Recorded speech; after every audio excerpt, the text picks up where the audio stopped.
Okay, we should be on now. Should be catching up. I am live. Can you hear me okay? Can you hear me in there? Does it sound... Hello? You don't hear anything? Okay, let's see. Let's make sure. It looks like it's sending sound. Okay. Check the other... Let me do a thing here. Hello, hello. Maybe not. Yeah, it's sending. I'm not hearing anything. Do you hear something on something else? YouTube. What, do you hear anything on YouTube?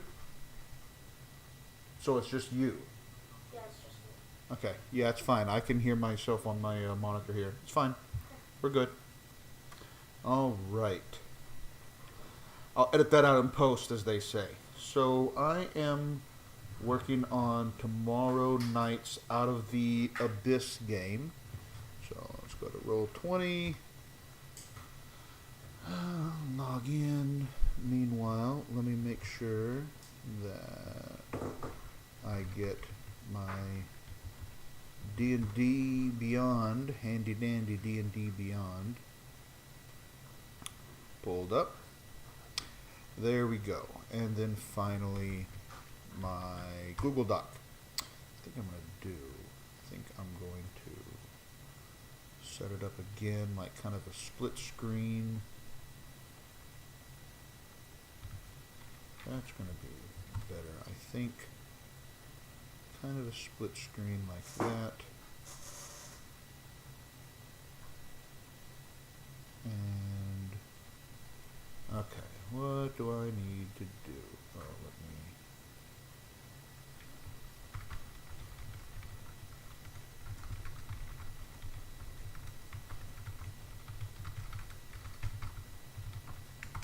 me... Okay, all right. You don't have to, I mean, it's fine if you want to, you don't have to. Because you're right here with me. Can I go get my phone? Yeah, go get your phone. My son is in here with me playing, I don't know, playing something. I think he's going to do he's working on D&D himself, but that's a separate thing. So let's see, Out of the Abyss, next game in about 24 hours, that is correct. We are in Chapter 10, on the way from Mantal Dareth to Graven Hollow. Graven Hollow is the site of the library, which will hopefully have more information about the demon lords. But in the meantime, they've got some ways to go there. I anticipate it'll be a week or two before they can get there. So we already have, I updated the blurb that they have. The adventurers have reached Blingdenstone, an oasis of civilization and allies in an ever greater dangerous Underdark. After resupplying, they prepare to continue their journey to Graven Hollow.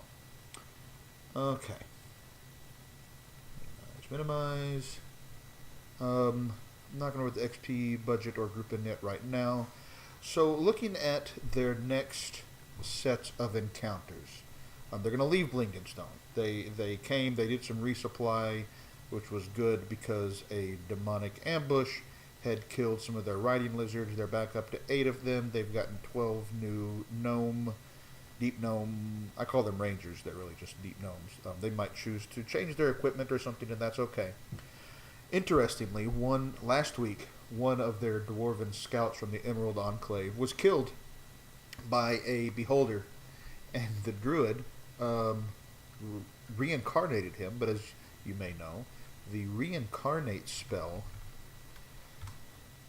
is interesting because the magic creates a new body which will probably cause their race to change. So while he was a dwarf, we rolled a D100, and we got a 69, which makes him a stout halfling, which was perfect. I mean, it's not really perfect. Another shield dwarf would have been perfect, but, which is, I think, hill dwarf. In any case, it was perfect because, I mean, if you're going to be a dwarf who changes into a halfling, you might as well be a stout halfling. So I updated that already. So what I need to do is get ready for their next several encounters. So I know they're going to run into several Kuotoa. I think that should I mean, I don't know how they're going to handle it, but I'm not intending for the Kuotoa to initiate hostilities. They're insane, but they don't strike me right now as the right. They're gonna have plenty of other opportunities to fight, but I kind of want them to get out of the habit of, and they mostly are out of the habit. If we see it, we have to fight it. So let's go take a look at Kuotoa in our monster manual. Remind myself. I remember that they're crazy fish people. Inventing gods to protect themselves against threats. Worship gods of their own insane creation. The energy of their collective subconscious causes that god to manifest as a physical entity. The ones that were down in that's just how I have them talk. Blue poop.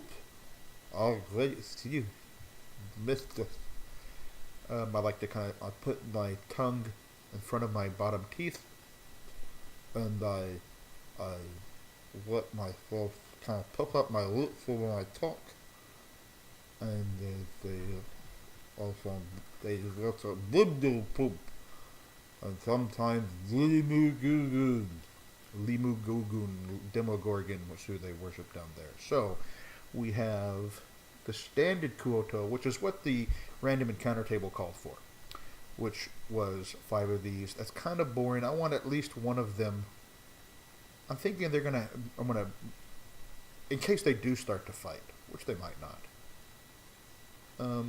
Instead have 4 monitors and either a whip or an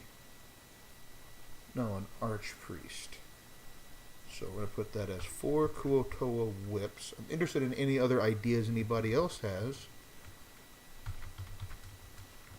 because I'm trying to decide if they should be attuned to Demogorgon, like the ones down in Slubludop in Chapter 3. Yeah, Chapter 3. Chapter 3 is the famous scene that has Demogorgon as a kaiju just come out and start smashing the village. That was hilarious and awesome and so much fun. Yeah, that's the altar that they were trying to use to summon him. They think that the Kuotoa summoned Demogorgon. They didn't really. Yeah, I think we're gonna have so. Who are actually what's the word I'm looking for? Servants. It's not the exact right word. Taking dried fish to Blingdenstone in exchange for tools. Fine. That makes sense, right? I think so. Okay. A couple of days later, they are going to have a little bit of a combat. So they're going to have some Hezraels and some Rudderkin. Rudderkin are from the new Mordenkainen's Tome of Foes. They are... So this is the Hezrael. They're in the standard monster manual. No problem. Oh, they're in the basic rules even. They basically look like toads. That's fine. Whoa. So, they are... Let me see the... I need to think about the balance of this fight. Because those are 2 CR8 monsters. But I mean, we're not super low level. I think this is the group. Let me double check. Let's see. A 12, because Kuzaku, we're back to, he was a temporary fill-in. Yeah, we'll call him a temp. Sort of an intern. But he's not coming with them this week. It's supposed to be that character's playing his 13 level sorcerer. Okay, so I'm gonna have a 13 level character, two 10th level characters, a 9 and an 11. Yeah, that's right. Okay, so if I put in 2 Hezral, and let's see, Rudderkins are they in here? Let's see, set sources. Because this is Adventurers League, I can't just throw in anything that I want. But I can. There we go. And we do have Morden Cannons now. Yeah, this is good. I mean, reality is this group can take a lot. Like, they take down stuff like they shouldn't even be able to. So this is fine. The balance is okay. And this is going to be... These things are all melee attacks. They've got... One of them has a poison aura, and one of them has a fear aura. But with this group having a wizard, a sorcerer who's basically a pyromancer, a gloomstalker, ranger / rogue, yeah, they're gonna be fine. We're not bringing the paladin this time. So, excuse me. What kind of terrain do we want for that encounter? I could do it abstract. I could, which I often do. I often just lay them out on sort of an abstract map, and we say they're about here. Tell me what you do, and I think that will work for this one because they are just melee monsters. It's pretty straightforward. It's not complicated. Okay. The next thing, because this is traveling, so not really railroading them. This is the choices that they've made. Although Out of the Abyss is a little bit, it pretends to be a sandbox, but it's really, camera's moved up a little bit.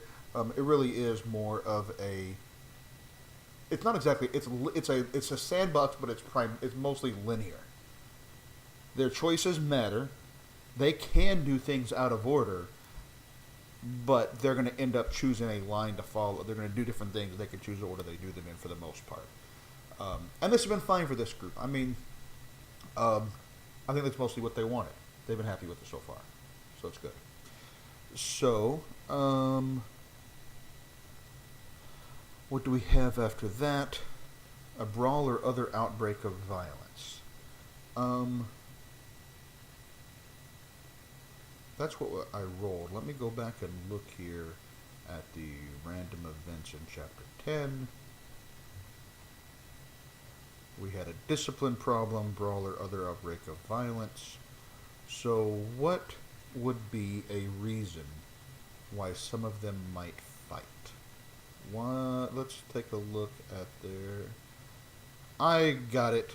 They're going to be picking on Griswold for being a halfling now.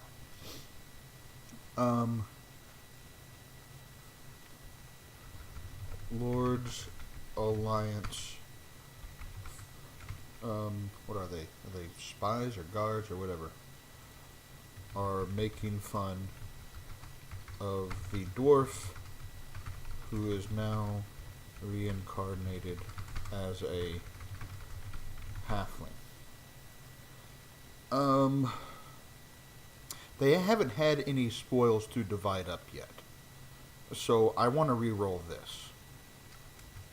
And I want to re-roll day 20 because it was something, I forget what, that we're not really tracking. Oh, it was spoiled rations. And I'm not worried about those. So let's go back up here to our random event counter. Roll a d20. We get a 7. Demon encounter. We're going to roll another d20. A 6. Which is supposed to be 1d4 Chasmes. Chasmes are pretty boring as I recall. Oh, these are the large, and so these are like the size of like a minivan. Mosquitoes, basically. Not really, but kind of. Demonic mosquitoes, which personally I think is a little bit of a repetition. I feel like they already are, but that's fine. Wait, do I have some of this coming up already? I don't. Okay. So how many Casmes?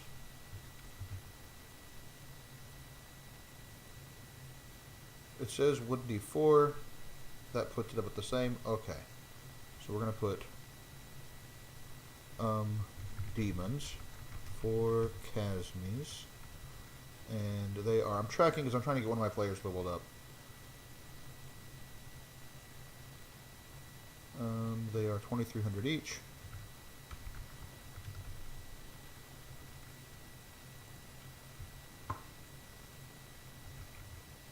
In my notes, I like to link here, even though we actually play in D&D Beyond. I like to keep. Sorry, we play in Roll20, and so I like to do it here.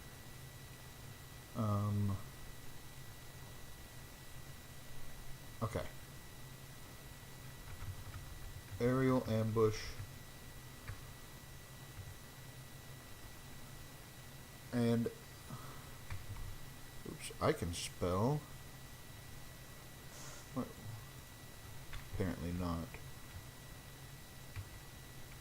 Push NPCs all fall unconscious.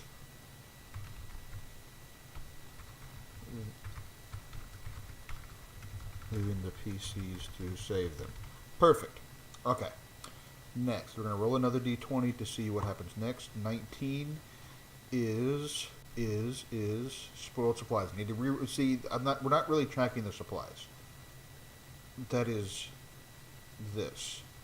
I intentionally did that, especially after they've just resupplied, and they can forage like crazy. They've got scouts and rangers and druids. It doesn't make it fun. It becomes just bookkeeping. And while one of my players is a bookkeeper, well, he's really an accountant. But anyway, I don't like that. I don't like dealing with it. I don't want to deal with it. The DM don't have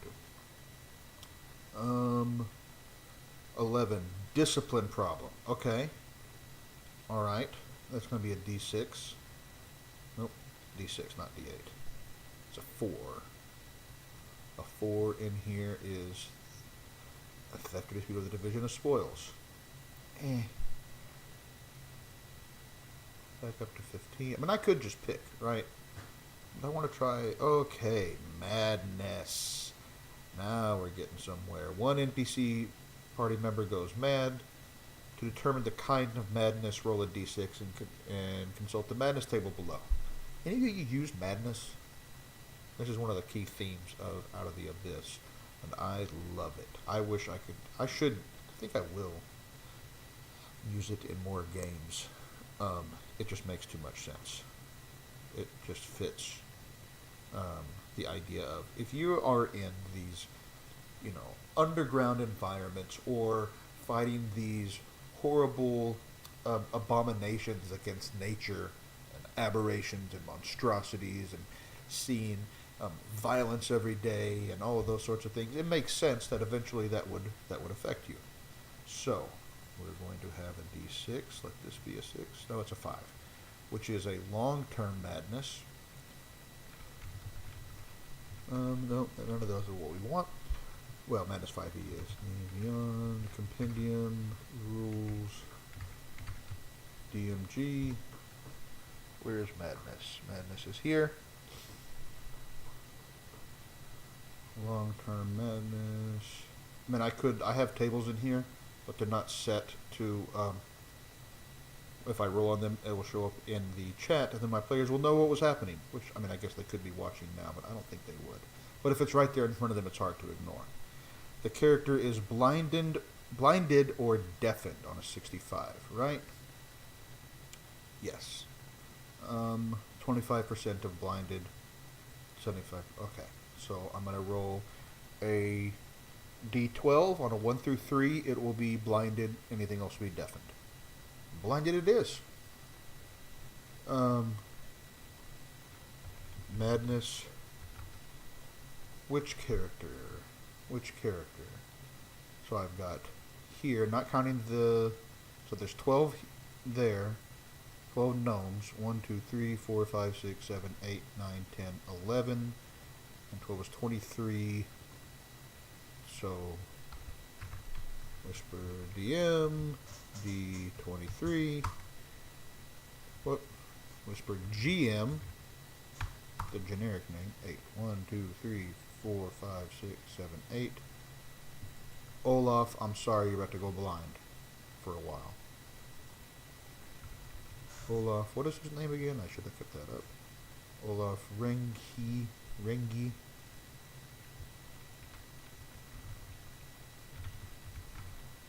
He's Order of the Gauntlet. Goes blind for how long? 1d10 times 10 hours. For 80 hours. We're going to call it 3 days. By the way, what is 4 times 2300, 9200?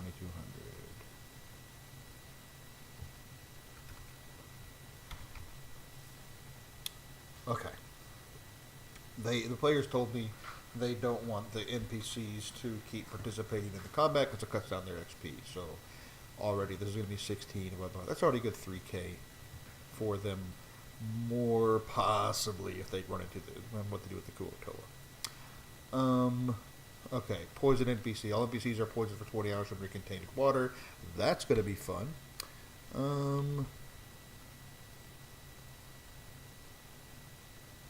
Yeah, that's going to be also good. We have this madness for partial amnesia. 2 NPCs go missing and never heard from again. Oh, we got to do a couple of those. That's going to be, Feral Killmander.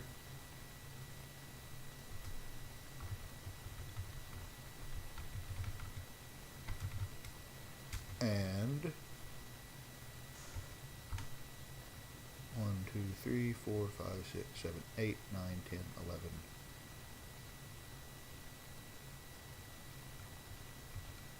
And Overbank. If for whatever reason they've been killed or otherwise not available at that point, I'll just pick somebody in those same factions. The next day, 3 Vrox. I want to run into some other things that are other kinds of demons. I want it to be deadly. Moregian 2. What the heck is... Oh, I can't use Tome of Beasts here. I should have turned that off.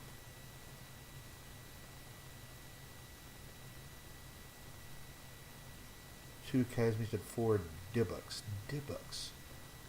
Oh, that's good. Because... Here's the reason that's good. Let's look at a Dybbuk. A Dybbuk is incorporeal and possesses corpses. So, what I'm going to do here is have... Which one is the rock? Oh, yeah. Do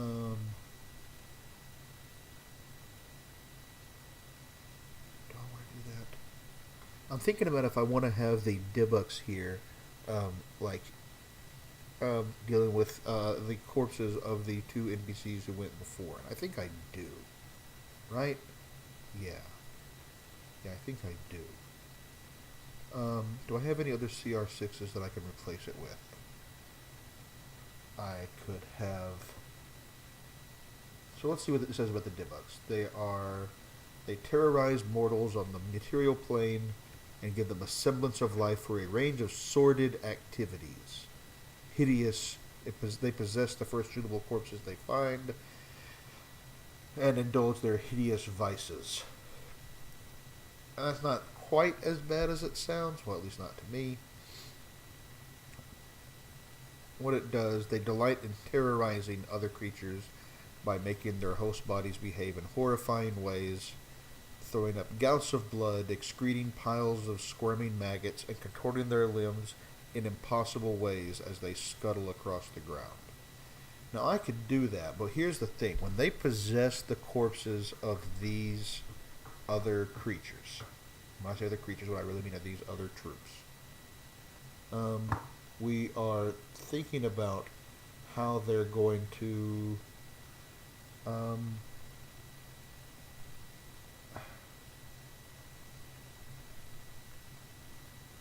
they have to try to set up with their game statistics, getting access to their knowledge and proficiencies, but not class features, if any. So they take the physical stats, strength, constitution, and dexterity of the new body, I guess, the new form. I'm gonna do that. They also have these tendrils that can lash out. And they have this, innate spellcasting. I really want to do this. I don't know if I want to do it yet because I don't know if I want to build all that right now. But I gotta think about that. I need to think more about how I want to do that. What else? Oops. Armanites and Norvegis, Morkasnes. Okay. If I put in the Vroks, if I just left it as Vrok, for it to be deadly, 4 is fine. So we're going to just make that 4 Vroks. It's about 9k. And the Vroks are another aerial ambush. What else do we know about Vroks? I'll close that too soon.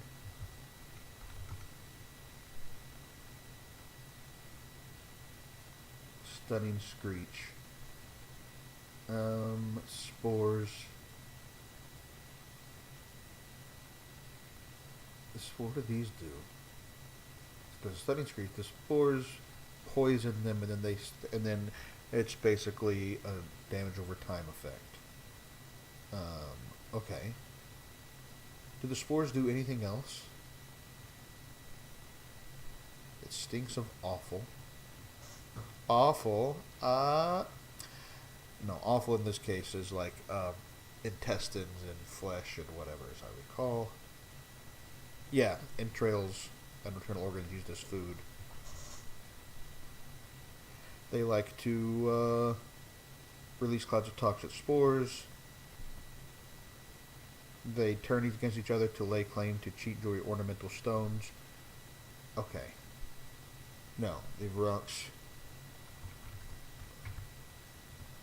They are heard in advance fighting over some gems taken from a dead trader caravan. Okay. Now this is where I want to build the Gnoll Warband. So let's build a Gnoll Warband. Tweet that out. No, you know what, I'm not going to. Okay.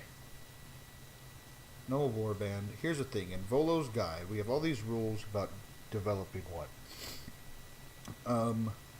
They serve Yinogu. They are hyena people who are basically affected by a demon lord.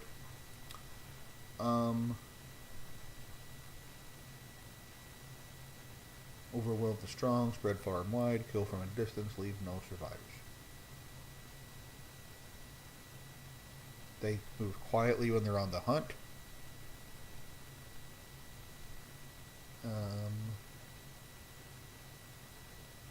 Evidence, they leave their enemies dismembered and devoured.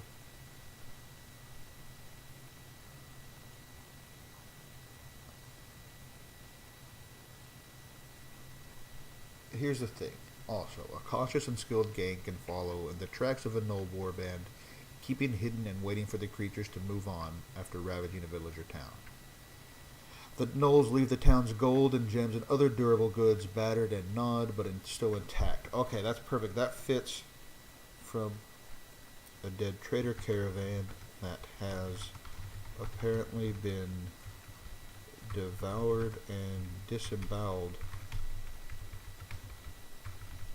I'm gonna link. See, I'm linking these encounters, but the loot had been left behind.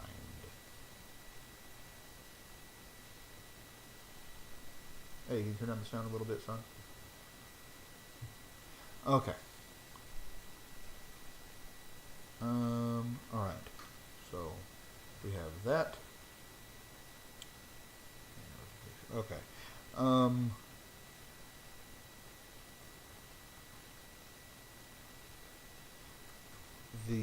So these are features, traits, ideals, bonds, and flaws.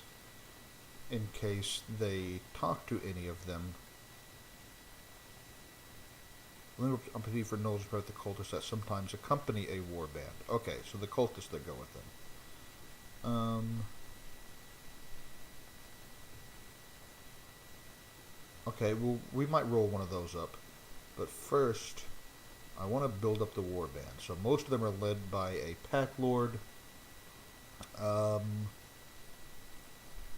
There are Gnoll Fangs, Gnoll Warriors, Gnoll Hunters, Flesh Gnars, Whittlings, Fleens, Cultists occasionally. I will probably add one in. But Gnolls sing have their own language. Yeah? Yes. I don't think any of my players understand Gnoll, so I'm not going to prepare to give them the chant. But in case one of them does comprehend languages or whatever, I'll have it available. Here's the thing. I want to create a band. War band. So we're going to roll 2 d6s. So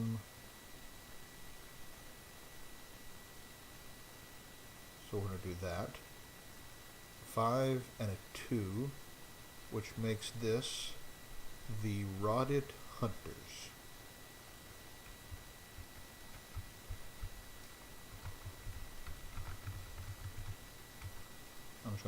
I'll put this in some nicer form lit in a little bit. Warband composition. Let's see how we're going to do this. Okay, so let's first of all just do these Gnoll Fangs of Yunnahu. It's going to be 4 of them.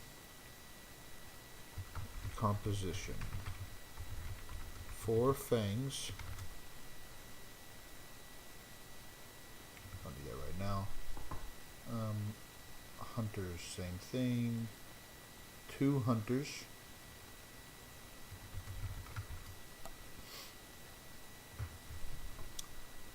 Flesh Gnars are 2d4. So 7 Flesh Gnars. Gnars. It's a funny sounding word. Flesh Gnars. Gnars. Okay, common gnolls 66. Put my actual dice. Do it that way. Anyway, 20 warriors.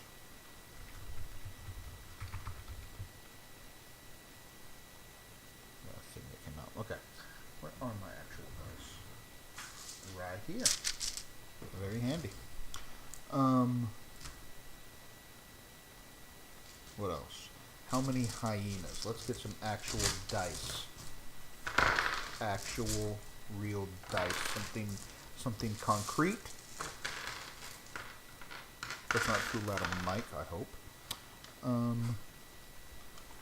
46.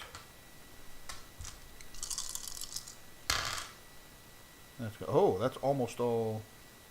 Okay, 3 4s and a 3, so that's 12, 15. 15 hyenas.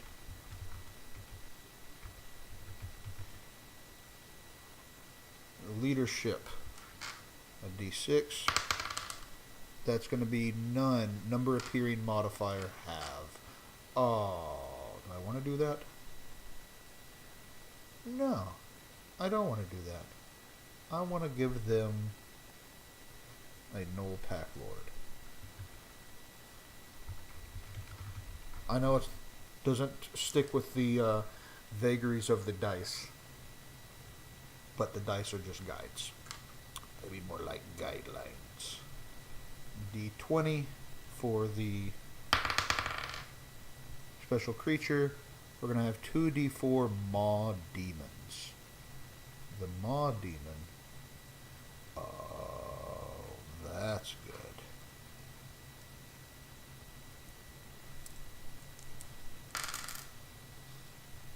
So 5 Maw Demons.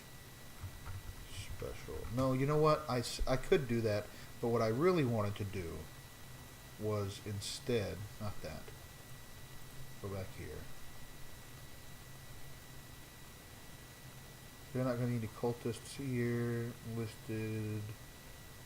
No, I'm going to add one in a minute, but okay. So 5 Maw Demons. You know what? I'm going to do like this. Yeah. Okay. 5 Maw Demons. That's going to be a thing. They're going to have to track the... I don't think they can take them on all at once. That is a lot. That's a lot. So they're going to have to figure out how to divide them up and whatever. And that's going to make it kind of fun. Back to here. Shared... What is this about shared physical traits and whatever? Add some distinctive flavor to the warband, then the demonic influence adds an abyssal tinge. Okay. Strange areas that afflict the area the people in it dares before they strike the settlement. Okay, so what is their shared physical trait? They all have 5 constant cackling laugh.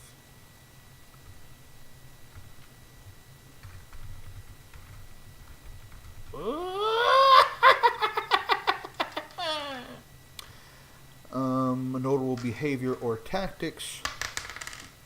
2. Use of drums and screeching horns to spread fear.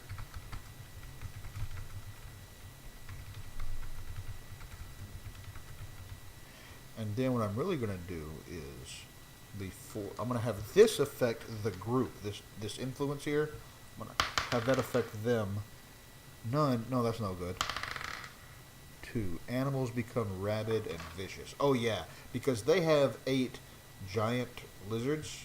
Giant riding lizards.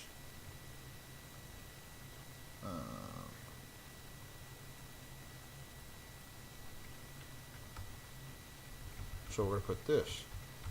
Day 29, giant lizards start acting viciously towards task force and even each other. Okay. So I don't know how I want the location to be set up when we do this.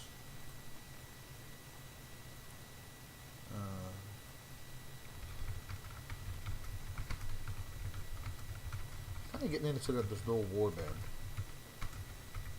using the rules from Volos.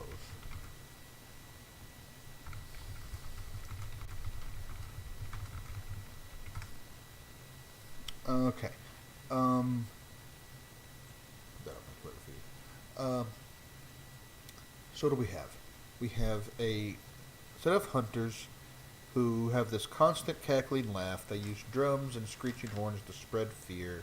They are a force to be dealt with. Like, for real.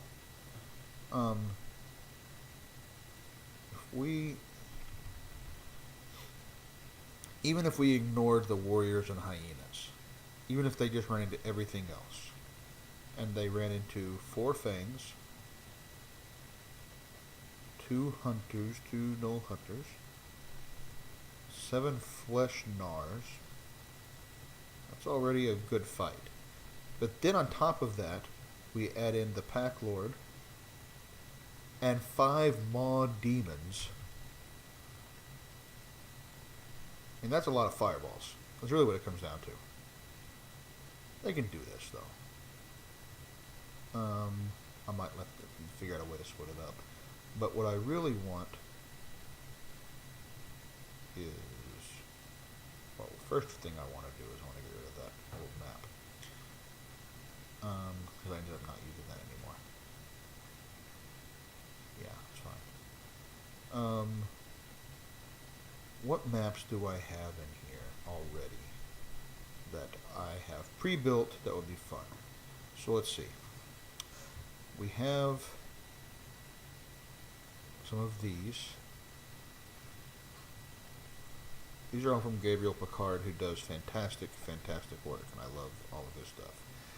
The thing is, finding what that's a possibility, something that I haven't used before.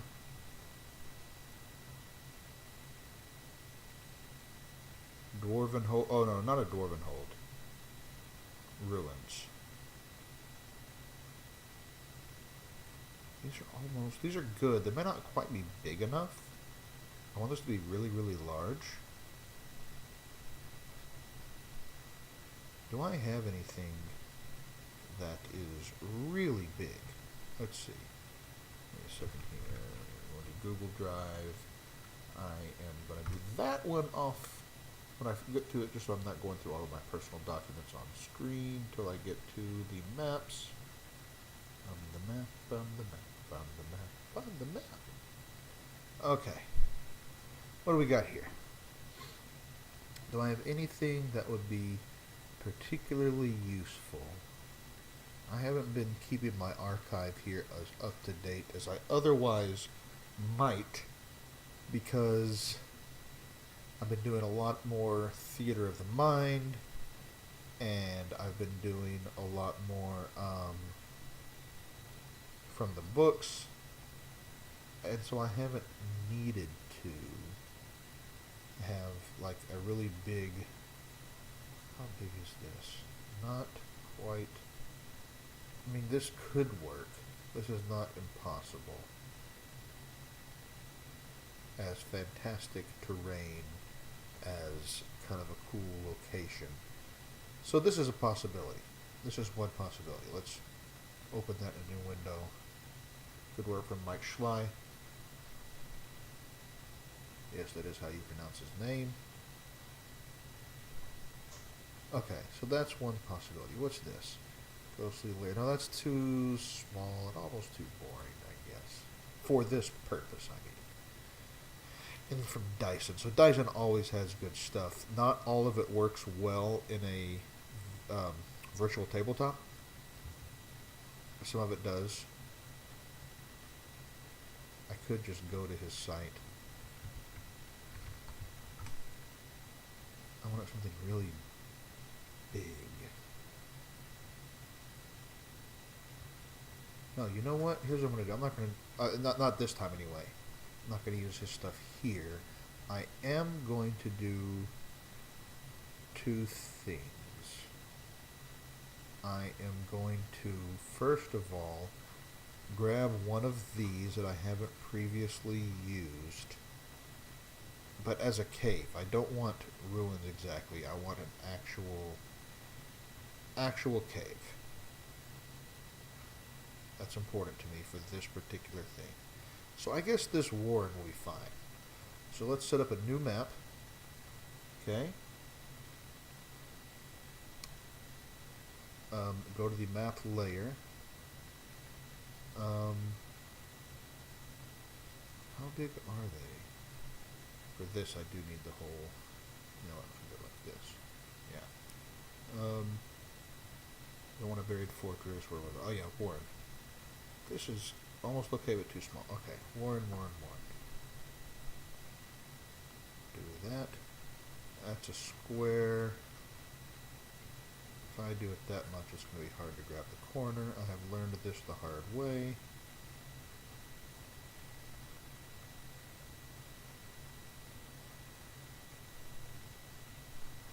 Okay. Now, I want to change the grid so it almost... I don't really want the grid to really be there. Like, just the faintest hint of it I mean, you can see it in the black. But that's going to be. You're not going to be able to see all that. They're going to have. The thing is, by making this a fight in one of these with sight lines and stuff, at any given time, they're only able to see a little bit, and that kind of heightens the suspense because they don't know what's around any given corner. So we are going to go to dynamic lighting and just build these up.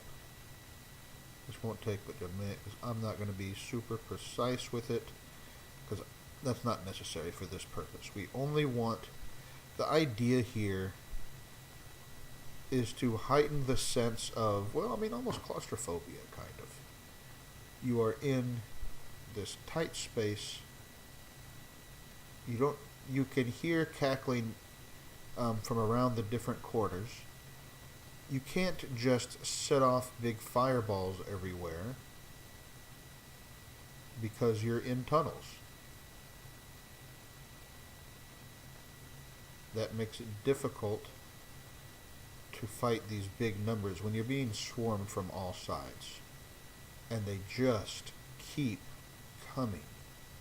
Now, this is when they think they have them cornered in an area. They might not. Like this, I might not even use this map, depending on the choices they make.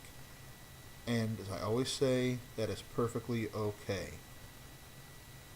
The player's choices matter, and they can be smart about things. They can try to pick off stragglers, and I will totally, if they're smart enough to figure out ways to do that, they're going to have to kind of describe how they do it. The scouts could do that. It would be a grind. But the scouts could do it. Okay, I got that one too. I hit the wrong button and closed that off, but whatever. It's fine, it's fine, it's fine. And you're going to see in a minute why. I'm going to show you how this looks from a character perspective.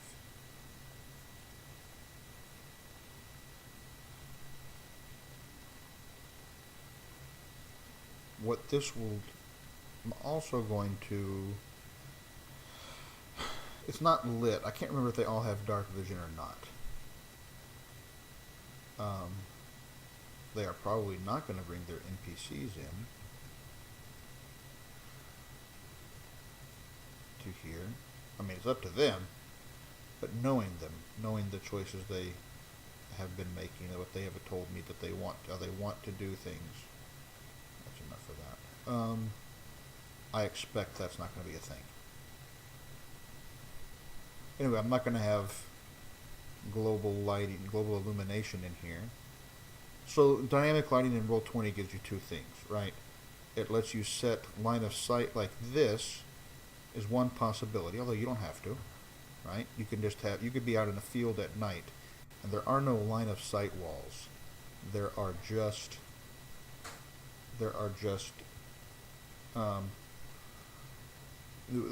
radius of vision, right, where they have light.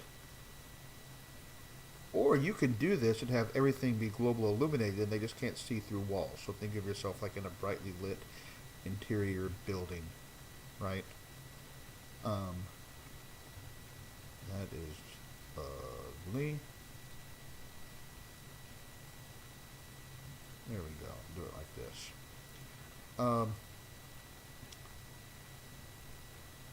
This is much more like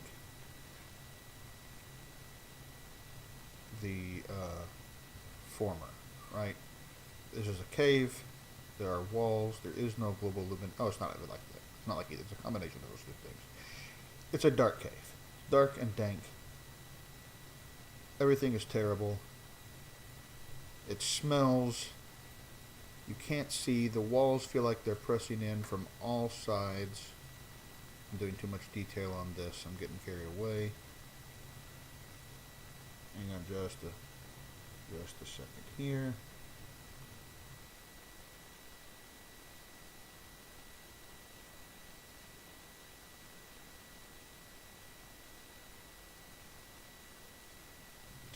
Okay, so sorry, I had to talk to the kids.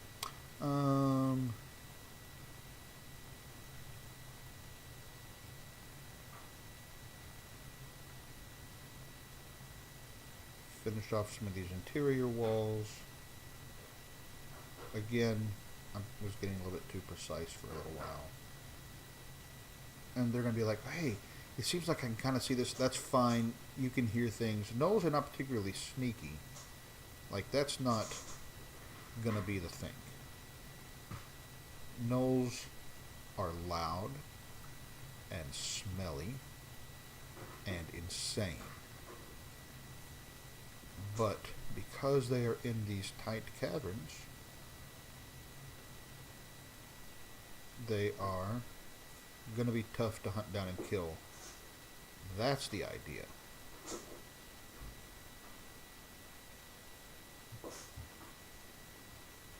Okay. So why did I do all this? Well, here's why. I'm going to turn on global illumination. Let's see. Dynamic logging is enabled. Enforced line of sight. Only upgrade on drop. Restrict movement. I'm going to turn on global illumination just for a minute. And here's the reason why. Let's go back to objects and tokens. Let's drop on somebody here. Okay? He should be full size. Oh, that's because I was in a smaller. I was on maps that had different scale. Okay, make sure that he's got sight and emitting light that nobody else can see because he's got dark vision. And look, at any given time, this is all it can see. Right? So you've got a fight like this. Now what I will do is I will turn on Advanced Fog of War and Dim Light Reveals. Okay. What that does is that lets them, see the terrain in places they've already been and revealed. Right? So they're kind of uncovering the map as they go.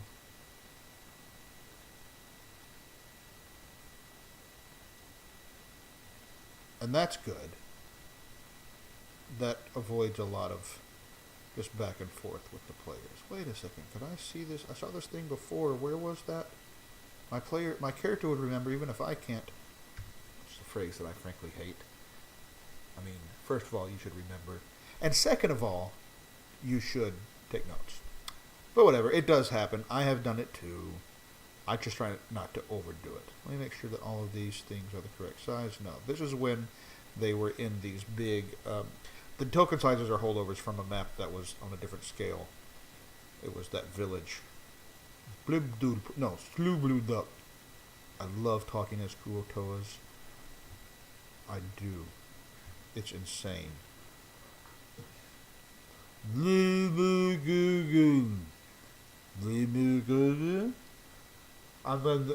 We are not knows, we worship the great Limugugun, and you will all know fear. I love it. Okay. I'm just fixing these real quick, and then I need to think about... So the players are going to run into this Gnoll warband in here. I was just fixing my Kuotoa tokens. They're going to run into a big ol'... oh yeah, here we go.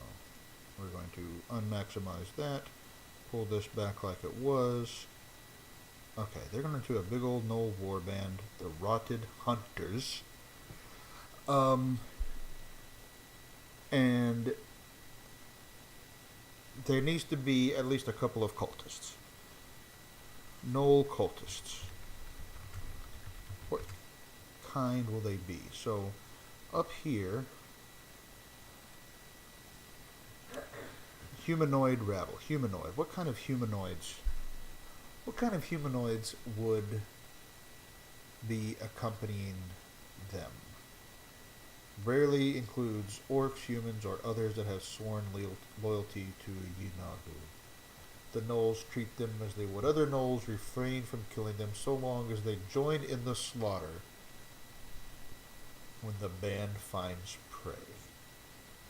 In this case, it makes sense, especially because in Out of the Abyss, the demon lords themselves are loose in the Underdark, and it's literally causing madness everywhere. Like, it's touching people's minds and driving them crazy. Just the influence of them being nearby. So, we're gonna have some. We're gonna have several. We're gonna have one deep gnome, one Dwergar, and one Drow. Yes.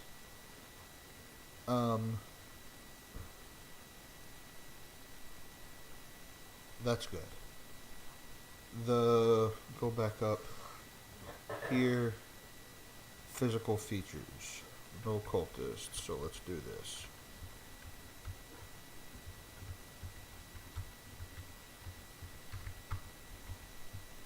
We're going to come up with a gnome name, first of all.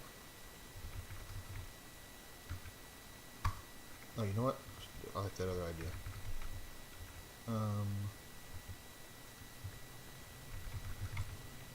From Xanathars. What's going to be a good name for her? Let's do a D100. And we get a 21. Duvamil. I'm Duvamil. Deep gnome.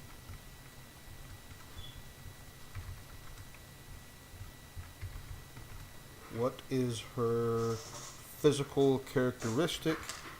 Back to rolling dice. That is, she is missing an eye.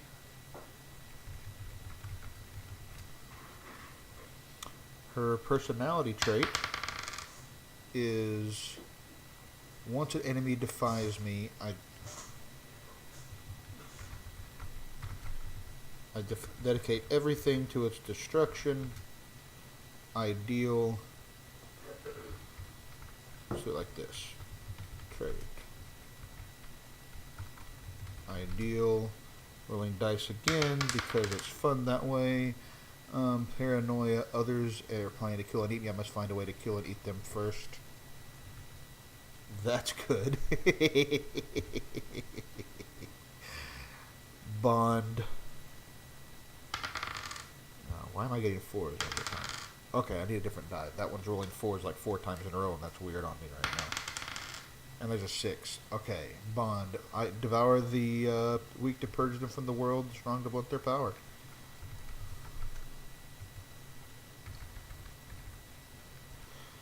And then a flaw. I flee from opponents that can match my strength. Well, I mean, that makes sense, right? She's insane, but she's not dumb. Okay. Dwergar names. Dwarf. This one, let's see. Odds are going to be male, evens are female. Evens are female, so it's a female name.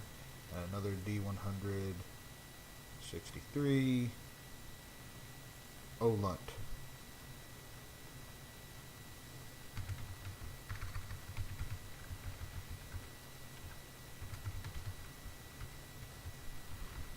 Olunt is a Dwergar female. What else do we know about her? We know that she is going to have a characteristic. She is going to be dun dun dun dun. A weapon still embedded in an old wound. Okay.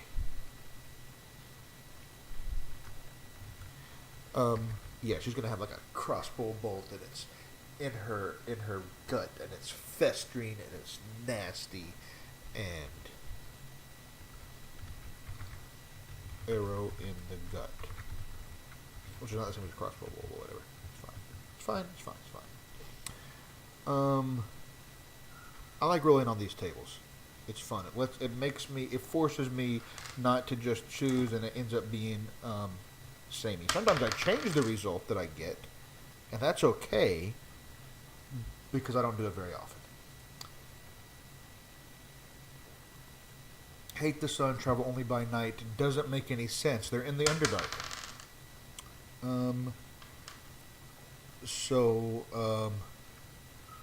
We're just going to go with that instead. Stop using language.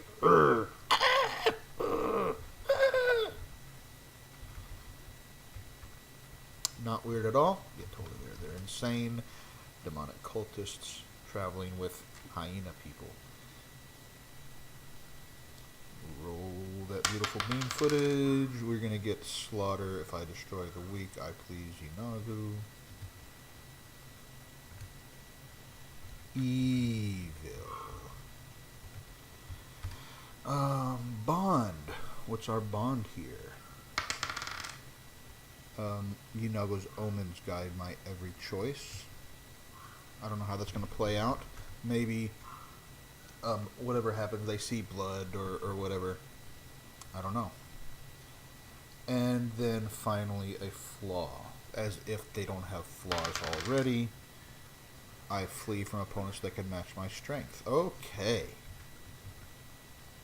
Well, there's two with the same flaw, but that kind of makes sense, right? First of all, it's a logical flaw in their case. It's survival. And second of all, it gives them a reason. Maybe that's why how they banded together, these two. Drow names. Drow names. Not a child. A male adult. That's good. 78 is Riordan.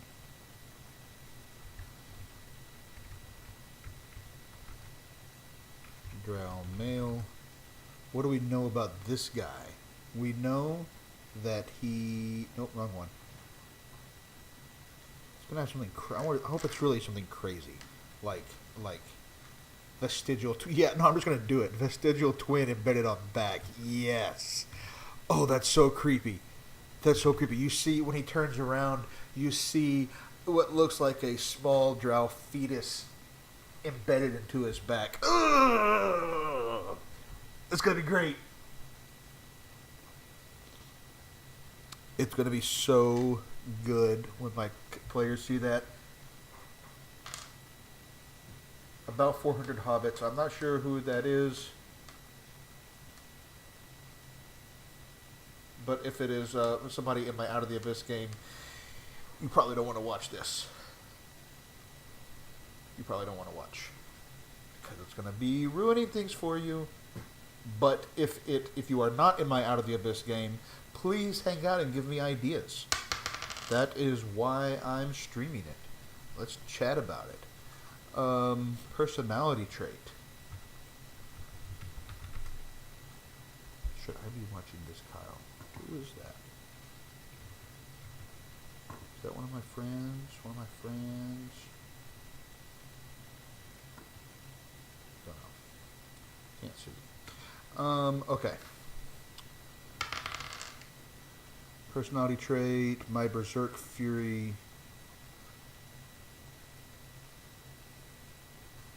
Makes a rabid dog look gentle. Okay. Ideal. Strong. Strength, I must remain strong to survive.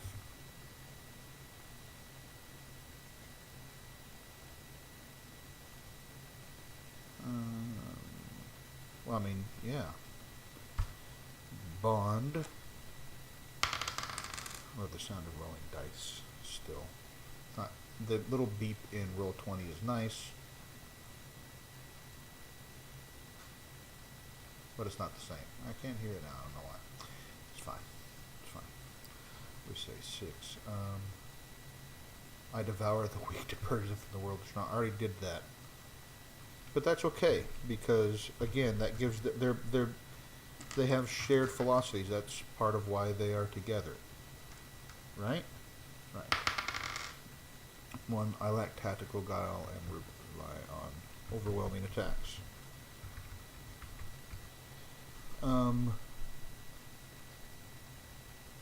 I will probably end up using actual decent stats for them as humanoids. So like if I go into here, if I go monsters and I look at humanoids and I sort by CR. No, first I want to have 4 of like, I don't know, 4 or something. Something like that. Then we sort by CR. I mean, I could give them these kinds of stats. Like, okay, that's a character from Tomb of Annihilation, but I can just use, I can just say that's her stats, and that's fine. I could use him as a Drow elite warrior. The Dwergar female could have Liara Portier's stats, and she just has dark vision and resistance to poison, and the ability and some of the other the core abilities of enlarge and invisibility, etc. You can just add the racial traits to them, and it doesn't change their CR. And even if it does, it's fine. So, okay, so we're set for the cultists. So the cultists will be encountered separately. And oops, don't want encounter cultists separately.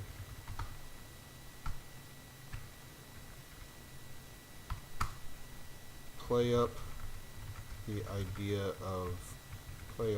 creep factor, especially from Riordan. Okay. And if they do go in to fight them, they will be in this warren unless they can. The players could certainly tell me that they are going to find ways to pick off stragglers whenever, and that's fine, and I encourage them to do that. But the reality is, they're going to tell them, like, okay, there's this one cave that they're resting. You don't think there are any exits from it. You have them pointed in there. When they go, it's going to be all these twisting, curving little tunnels, and it's going to be a tough fight. And that's going to be fine. But at the same time, they could come up with something crazy. They could try to figure out a way to collapse the tunnels in on them, or something. Right? I'll leave that up to them. I'm not going to drop the monsters in here yet, principally because I don't know how many will still be alive by the time they track them down to here. Hopefully they do whittle them down, because if they don't, 4 Null Fangs, 2 Null Hunters, 4 Flesh Gnars, I love that word, Gnars, 20 Null Warriors, 15 Hyenas, a Null Pack Lord, 5 Maw Demons, and if they're still with them, 3 Cultists. That's, even for a group that is decently mid to high level, right, level 11, 9, 13, and 10s, the 6 won't be there. I gotta make sure I don't forget to set that off visually. It's going to be fine. Okay. Let's roll some more. Where are we going? Back up here. Yes, let's roll some more encounters. They're every other day. They're going to arrive on day 60 up in Graven Hollow. So I can roll a few of these. So a d20 gives me a 5, which I'm gonna go back on with the regular dice. Gives me a creature encounter. Now that's good. Creature encounters table in chapter 2, which is gonna be way under level for them, but we can use it to give us ideas, which is really the idea here. The what I want out of this is, because then I'll tweak based on their level. 5 are escaped slaves. Oh, that's interesting. They could be friendly. Goblin slaves are hostile and likely to attack. Oh, they could get some people to join up with them. Well, that's fun. That is human commoners. That is 2 human commoners. Creatures, escaped slaves, 2 human commoners. Names are, you always need names. There's one thing I learned, you can improvise almost everything, but it's good to have names ready to go. 1, 2, I don't know what culture they're from. I mean, I'm glad they have these in here because not every game is the Forgotten Realms, but this is the Forgotten Realms. So the names don't fit here, do they?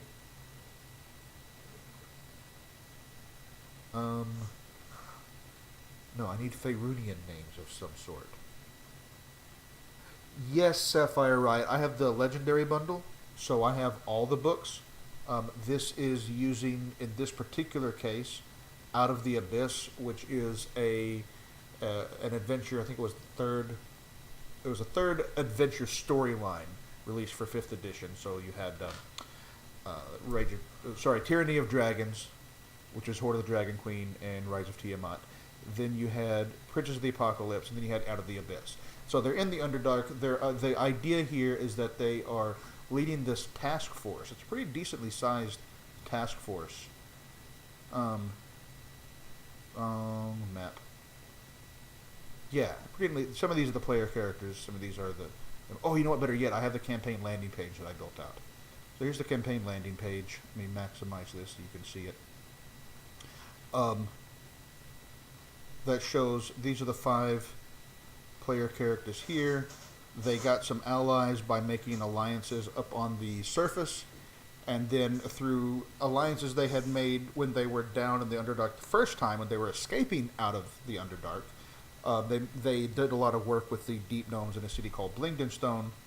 So here, that's which is what they're leaving. They revisited this place after having convinced the people who run their place to give them some help.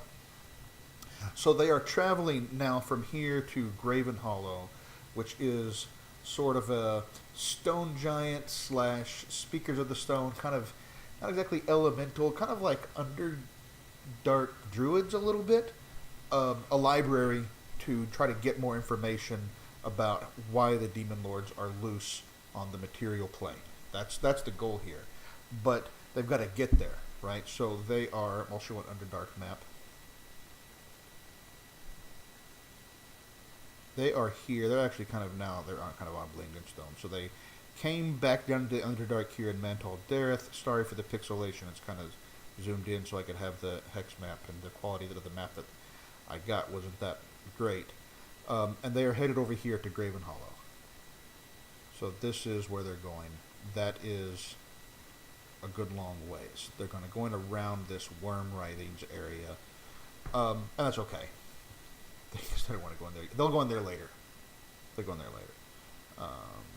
But that's later in the book. Going in there now wouldn't be a good idea. This campaign has been running since, you know what? I can tell you exactly because I have records. I want season 7. Out of the, because it's an Adventurers League game, an organized play. So I keep records of every one of these. So I can filter this.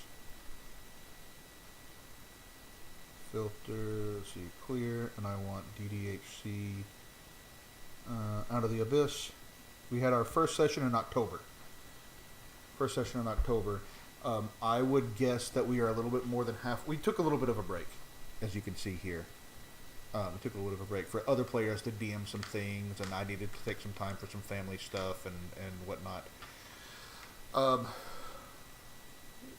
But the idea is that we probably a little bit over halfway. Based on that, if I had to guess, we're going to be done in, I don't know, another 4 months. I mean, it depends on the choices that they make. They could almost now, if they kind of knew what to do, they are close to the point where they could just go fight the demon lords. But they want to level up a little bit. They want to uncover the mystery, and that's good. So that's where we are. Thanks for the question. Okay, closing that. Where am I? Back in my notes. Here. Okay. I need names. I need Forgotten Realms names. Yeah, human names. Give me human names. D&D human names. Perfect. This is what I need. Okay. I've got a male and a female. Just that's a good one. Which one? Ginver Earth Arrow. There we go. See, I maximize this. I'm already losing track. Ginver Earth Arrow. I can improvise almost everything, but I hate reaching for a name in the middle of a game. And Kolga Voidkeep. I like names in it and everything. I like names that are kind of those like two words put together, just jammed together like that. That's always fun to me. Whether I'm playing an MMO or anything else, I don't always do that, but I like it. My main character is an evocation wizard, a dwarf named Bedek Hammerflame, because he mostly is just magical artillery, and he's just fireball, fireball, fireball.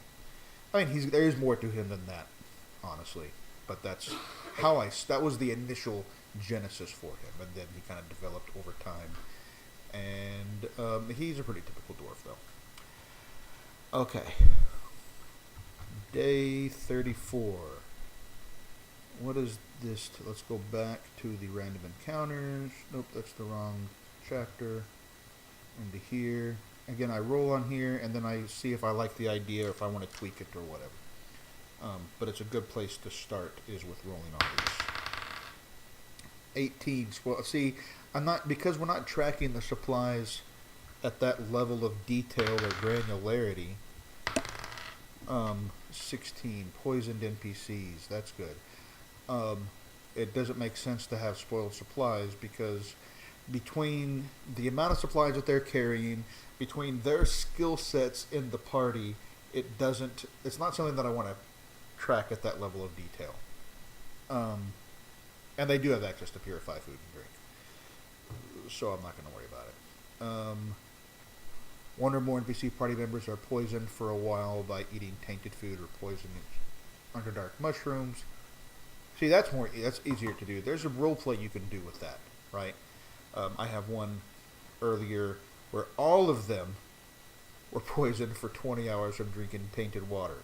So you can just imagine as we're describing what happens as they all have a case of the runs. They've all got diarrhea. And I'm evil.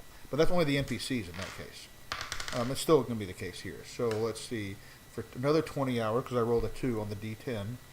And then on the D12, 11 of them, all gnomes are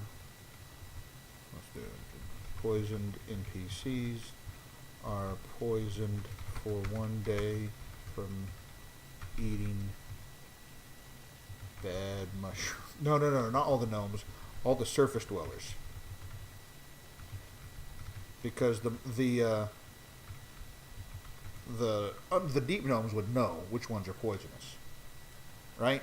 Yeah, that's good. That's good. Back up here. I'm just gonna do a few more of these. See what else I need to do for tomorrow night.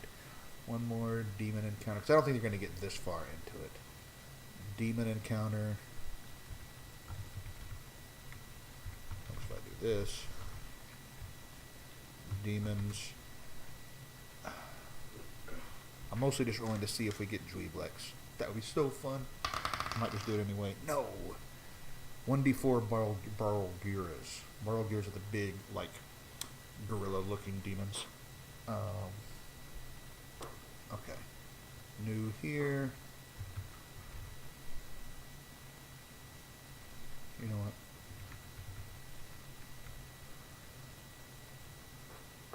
I could throw in 5 of them. What are their... How do they work?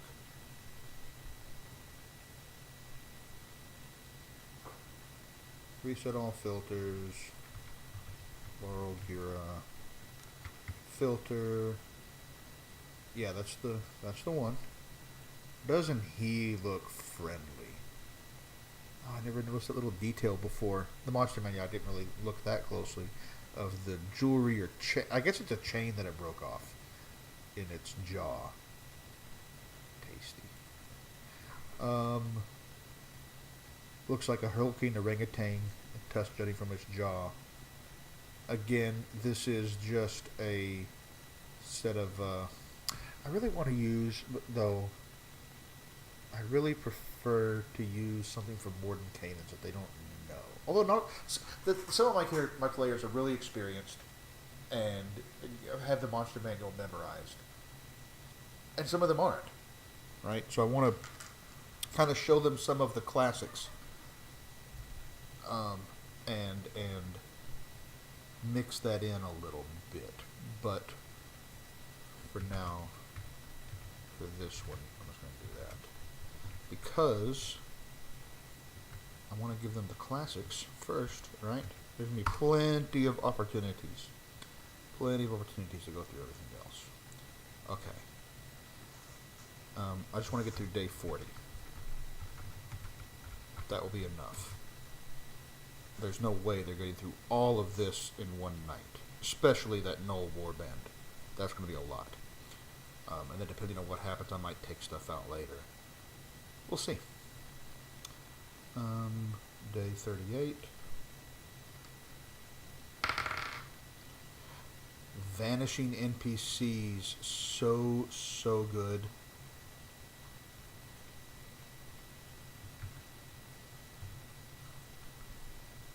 Roll a d4 to see how many. Please, let's get a 4. I do like to let the dice rule for the most part. Unless it just turns out to be totally lame. 2 more. 2... Someone to say 2 deep gnomes go missing and are never heard from again. I don't know which 2 it'll be.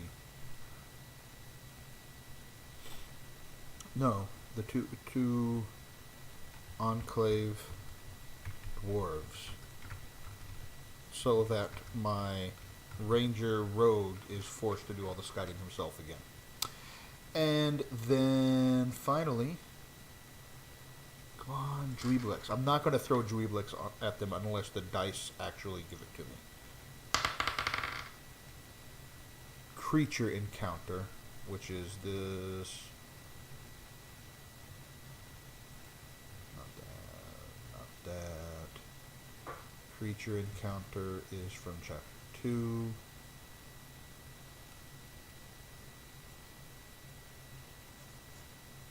Creature encounter chapter 2. Ambushers.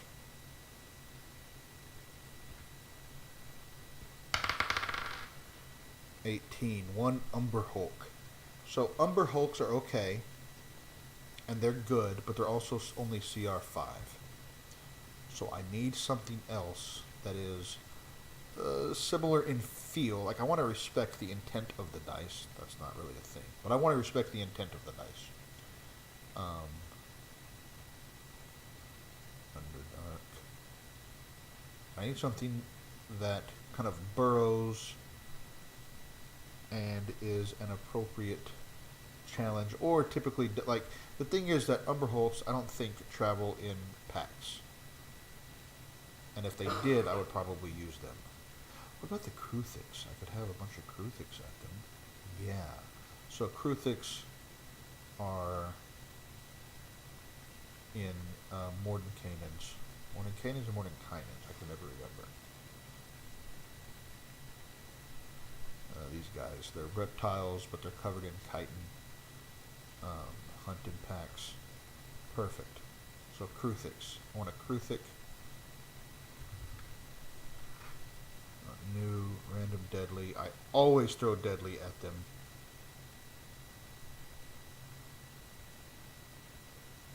At this group, anyway. I mean, it's 1 per day. If they have 1 per day, it needs to be. Do they typically have? Can they have more than 1?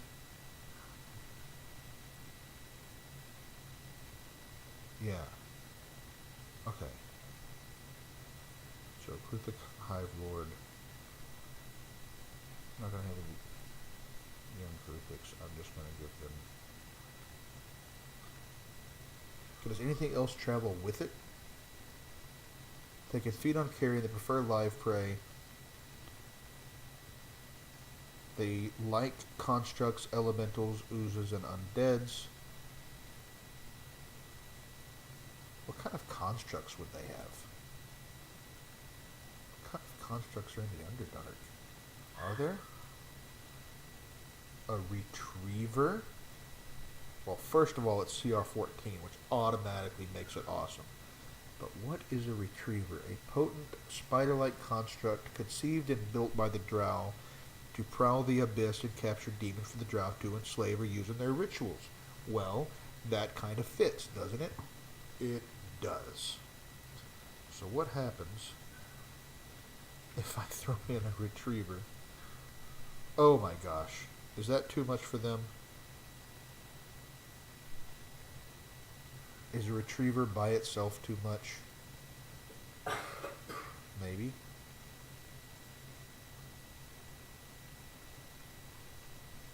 Let's see, what do we have? Given a quarry by its master.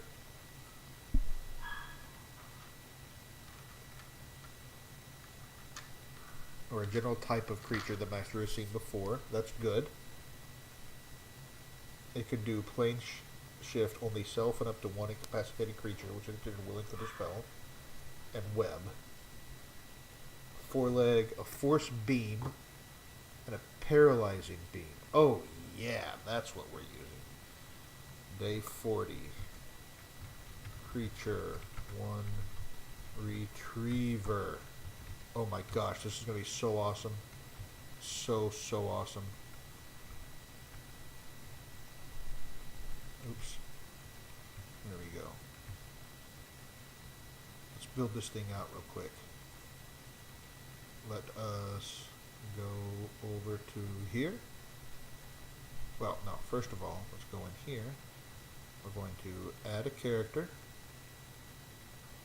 Go to the character sheet.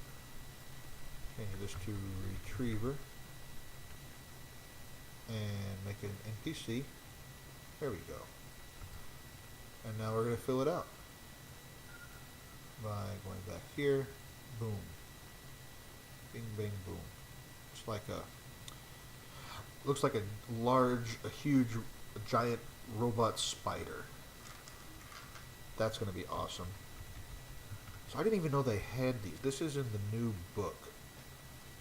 How can a construct be evil? I have trouble with that idea. It's a construct. It goes and gets the thing that its master sends it after. And its master is evil. So I guess that makes sense for this purpose. Like, alignment doesn't really have a mechanical effect in 5th edition anyway. So that's okay. So this is one of the new monsters. And that means that my players won't have seen it. A few of them will possibly have read about it before. At least one of them probably has read it at least once. He is the one that I worry least about metagaming. And he won't have actually encountered it in a game. And there's a big difference between having read something yourself and played against it or with it. Damage, immunities, I can just copy because I'm not typing that crap in. Condition immunities. See, I don't have I don't have the book purchased in Roll20. I do have it purchased in D&D Beyond. And especially for this kind of book, that's fine because it's most like half of the book is lore, right? Half of it is whatever. And I just read it in there. I don't have the hard copy. This is one of the few kind of non-adventure books in Roll that I don't have the. Actually, I think it's the only non-adventure book for 5th edition from Wizards of the Coast that I don't have the whole thing. That I don't have the hard copy for. There's a bug in here. There's a mistake in the text there. There's an extra new line. We'll fix that for ours. Can't fix it for theirs. Come on. Okay, cool. Innate spell casting. We're going to add those in a minute.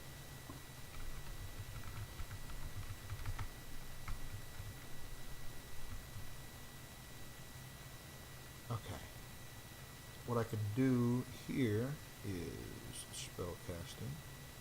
Spellcasting ability is wisdom.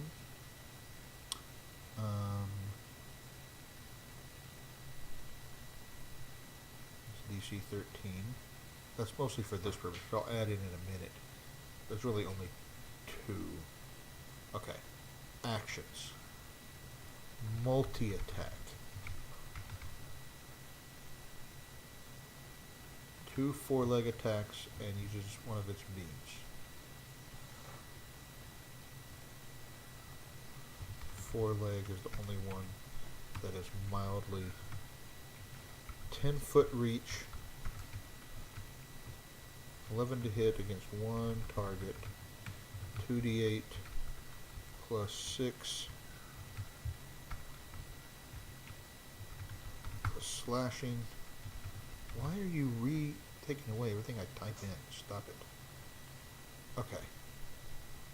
Force beam. Let's paste that in there. And then paralyzing beam. Oops, stop. There we go.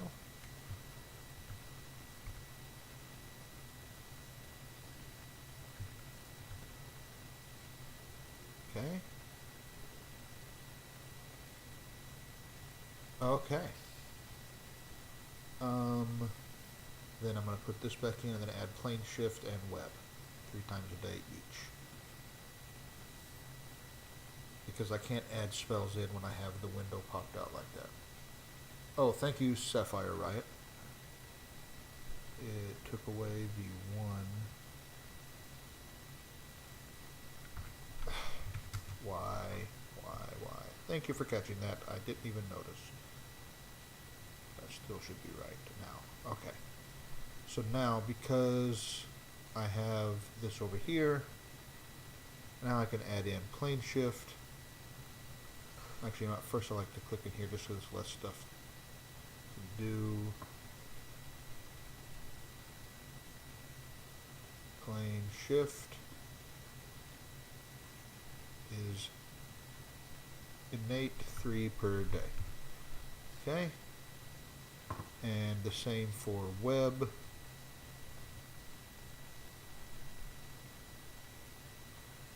Innate 3 per day. Good enough. It's not a regular spellcasting thing. Now I got to create the token. So I'm going to save image. Oh, my son put a thing in here that says you are a good dad. Retriever portrait. I'm such a good dad that I'll be actually traveling on Father's Day, which is a shame. Oh, why did I? Okay, drop image here to start. Desktop. Okay, so I like to use this tool to build my tokens for Roll20. Border tint. Give it something a little darker for this. I mean, I don't have to change the color, but I like to change the color because I think that it makes it pop a little bit more. Still need the contrast there. I'm going to have the bright white for that. Download this. I'm going to go rename that to Retriever token. Okay, now I come back in here.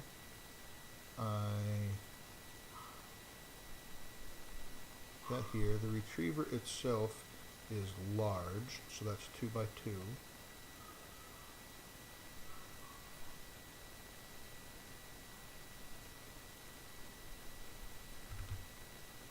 Retriever. Important when building this out in Roll20, not that this is going to affect it this time, but when you set bar 1 to the hit points, then take it back off of that if it is a monster, because if you have like 2 retrievers there and you change the HP of one of them, it'll change both of them because it's linked to the sheet if you leave it there. Advanced. I'm assuming they have, blind sight 30 feet, dark vision 60 feet. Okay. 60 Okay. That looks good. Okay, so we're going to come back in here, open this up again, but now we're going to edit this to, first of all, why is that, how did I have that favored? I'll figure that out later. It shouldn't be favored. Hey, your mom's calling you. Move this in here. Use selected token, and we're done. This is just a page that I use for doing kind of abstract battles and whatnot. Okay. Token stamp, that's done there. I think I'm just about done. So they're going to leave Lincolnstone. We're going to have what is probably a social encounter, unless they decide to kill the Kuo-toa, which they might. They'll make pretty quick work of them. Then they're going to have demons. The Hezros are like toad-like demons, and Rudderkin are the new ones from Mordenkainen's that look creepy, but they're basically going to get the drop on them and fight them. They're just melee fights. That's going to be pretty abstract. Then they're going to have a roleplay encounter probably, and the Casmes, and this. If I had to guess, they will probably not get quite to the Knolls tomorrow night. Got a mosquito in here. Go away, mosquito. If I had to guess, they're going to get to about here, like right before that. But we'll see. I mean, I like to be prepared because they might run through things quickly. And I'm going to use it, if not this week, the next time. Next week won't be playing because next week I'll be out of town for work. But that's good for now. Okay, so I built my warband. I'm not going to worry on stream about fixing an API script. And XP budget I actually did look at before. So, okay. So my guess is it'll take them 2, maybe 3 more weeks to get... My sessions run for 4 hours. We play once a week, 7 p.m. Central Time. Most of us are on Central Time. A couple are on Pacific, and that's fine. We play from 7 to 11 every Thursday. And it is... it's fun. I was running 2 campaigns with a few of the same players, a few different... one on Mondays. We finished it, though. It was Tomb of Annihilation and one Out of the Abyss. But because I was running 3 campaigns a week, and that was a lot. So now I'm running 2 campaigns a week. One of them, not this one, my other campaign, which is with some friends. These are folks that I met. This group of people that I met through the LFG tool on Roll20, looking for Adventurers League, organized play games. My Sunday night group is one of my closest friends, and he kind of put together a group of his friends, and now we are all friends, and we play a campaign that I made, that I also prep on here, that is just kind of based on Dwarf Fortress. It's not out of a book, it's just kind of riffing off of what we do. It's more traditionally D&D in that way. And so this one, when we finish it, one of the players is going to DM the new Waterdeep books for us.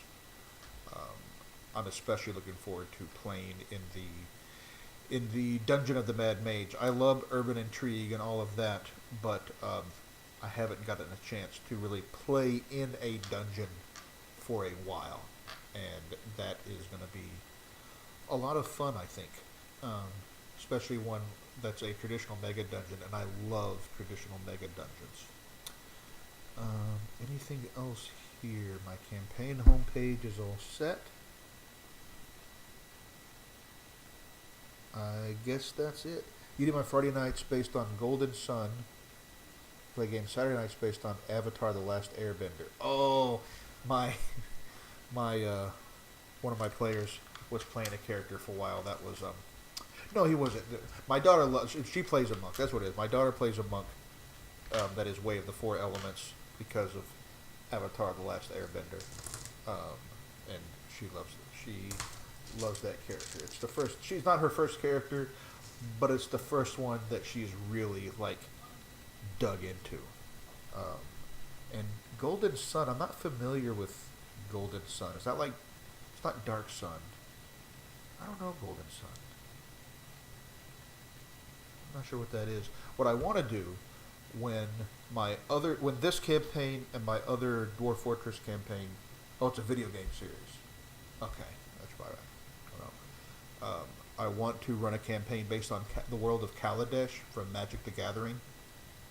Um, that is more kind of magic punk. It's like steampunk, but without the pollution, and toning down some of the dystopian themes often found in steampunk and any other kind of punk. I feel like we have enough of that in real life now. So my games try to be more escapist. My games try to be. I mean, there's challenges, and there's bad people, and there's evil things, but I like it to be a little less of a crapsack world in my games. Cool. All right, well, I am going to log out. Thank you for watching. Thanks for hanging out with me.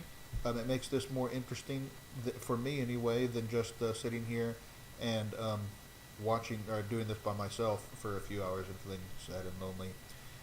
Cool. I will be returning 2 weeks from tonight to for the next session of this same campaign.